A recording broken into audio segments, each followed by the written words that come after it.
What's up, it's Auto Handles, and in today's video, I'm going to be talking about Trae Young. But before I can get into the video, be sure to like and subscribe. Let's begin. Trae Young is no Steph Curry. Not even close. Curry has never shot 32.5% from 3 during a full healthy season. On average, Steph shoots an impressive 42.6% from beyond the arc. Meanwhile, poor shooting efficiency has become a hallmark of Trae's game. This season, his scoring has dipped and his efficiency has followed suit. He's averaging 22 points and 12 assists per game, but it comes with 4.5 turnovers and just 32.5% shooting from 3. For a small guard, shooting below the league average is far from ideal, especially considering he's attempting 8.3 threes per game. That's a lot of wasted possessions for the Hawks. This is particularly disappointing because Trae Young's three-point shooting was hyped as his biggest strength coming into the league. Looking at his career stats, it's clear he alternates between subpar and average three-point shooting seasons. Unfortunately for the Hawks, it seems this year falls into the underperforming side of the cycle. When a team has a clear leader or star player expected to carry the load, any struggles or poor performances inevitably fall on their shoulders. With the Hawks sitting near the bottom of the Eastern Conference at 8-11, the blame naturally shifts to Trae Young. That's a reality of being the face of a franchise. When a team wins, you're celebrated as a hero, but when things go south, you're the one who takes the heat. And rightfully so.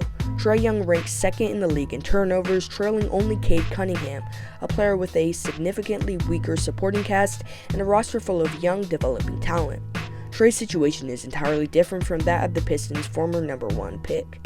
While Trae does lead the league in assists, that doesn't excuse his careless mistakes. Another high turnover player is LaMelo Ball, but LaMelo is averaging over 30 points per game and enjoying a breakout season. Unlike LaMelo, who is progressing, Trae seems to be regressing. Outside of his assists, his overall production doesn't justify the sheer number of turnovers. As a guard, protecting the ball is non-negotiable, and he needs to embrace that fundamental role of the position. Despite his struggles with turnovers and inefficient play, the same question is still on everyone's mind. What would it take to get Trae Young's Hawks back into contention? The answer is simple: a lot. For Trae to truly thrive as a franchise centerpiece, he needs teammates who can compensate for his shortcomings, particularly on defense. He requires a versatile center who can excel as both a roll man and lob threat, while also anchoring the defense with strong rim protection. This player would also need to stretch the floor by shooting threes and be capable of switching onto Trae's man-after-ball screens, as Trae has historically struggled to fight over screens due to his smaller frame. The Hawks have tried pairing him with players like Clint Capella, who can defend, rebound, and catch lobs, but that formula hasn't made them consistently competitive. Even John Collins, whose partnership with Trae produced plenty of highlight plays, wasn't enough to push Atlanta over the top. Beyond a strong defensive presence in the paint, Trae Young also needs big, versatile wings with length who can guard the opposing team's best players. Trae isn't the kind of athlete who can be the team's top scorer while also taking on the toughest defensive assignments night after night. When the Atlanta Hawks tried to address this issue by trading for DeJounte Murray in the summer of 2022, they hoped he would serve as both a defensive anchor and secondary ball handler to support their young star. However, it seems they may have misunderstood Murray's defensive role. On the Spurs, Murray excelled as an off-ball disruptor, creating havoc through deflections and steals. The backbone of San Antonio's defense was actually Derek White, who took on the primary on-ball assignments. While Murray is certainly capable of playing strong on-ball defense, he wasn't tasked with covering for a defensive liability as significant as Trae Young.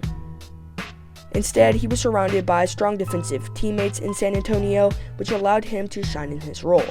After just 2 seasons in Atlanta, the Hawks traded Murray to the Pelicans, signaling an end to a pair that never quite lived up to expectations. But what do you think? Is Trae Young an empty stats player, and do you think he's capable of being the number 1 option on a championship team? Tell me in the comment section below. Until next time, peace.